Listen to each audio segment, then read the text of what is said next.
Okay, we've got our top three finishers from today's final race of the weekend here at Road-America, our Supersport Race 2. Our winner today, Tyler Scott. Second place Matthew Skoltz, and third place, PJ Jacobson. We'll get started with the PJ. Podium so far in every single race. Can't ask for more than that. And obviously a very, very close race today. Did you feel like you were in a good position coming up the hill, or did you think things weren't going to turn out so well? No, I pretty much knew I was done from the start of this race, to be honest with you, because I could not really slipstream anybody, so it was very difficult. And you just had to make it up elsewhere?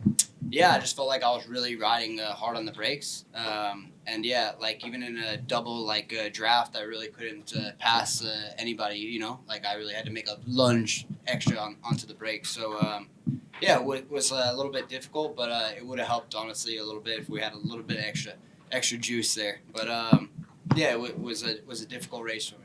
And it was just a factor that wasn't as big of a deal in the wet? No, not really. Yeah, I feel like I rode pretty good yesterday in the wet, and yeah, I don't know. It wasn't really a big factor in the wet, All right, thank you. Second place today, Matthew Skoltz. It's his fifth podium of the year.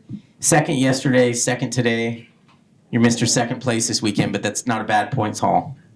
No, I mean, definitely for one of the worst tracks for me and for our bike, I think it was pretty successful weekend. It obviously just sucks that PJ beat me in the first race and he gained five points, and I beat him now, but I only pulled back 4.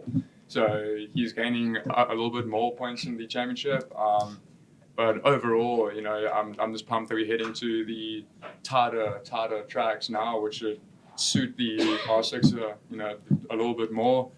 But yeah, I mean, I kind of followed PJ coming out of the final corner. I thought that I timed it perfectly, but obviously Tyler timed it even better. But yeah, well done to the both of them. I knew that it was going to be a little bit, I wouldn't call it luck, but it was kind of just who managed to get the right slipstream at the right point, and I think Tyler was just there for it. So I think it's got to be one of the closest podium finishes ever.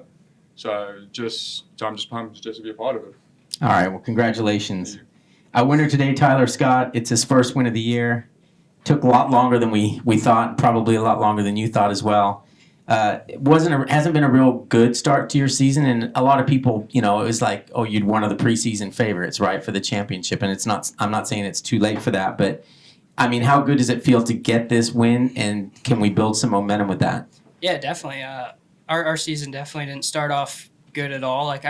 Daytona was good. We finished second. We had a big crash there, and Atlanta, we did all right in the rain and had a big crash out of the lead, and at Barber too. So we've had a little bit of bad luck, and the level in Supersport this year is just a lot higher than previous years. You got PJ Schultz and the new Gerardo kid, and they're all ex-Superbike riders. They're super experienced, so the level just gets notched up. So we're pushing to the edge and just over-pushing from my part, and the team has done a great job preparing the bike.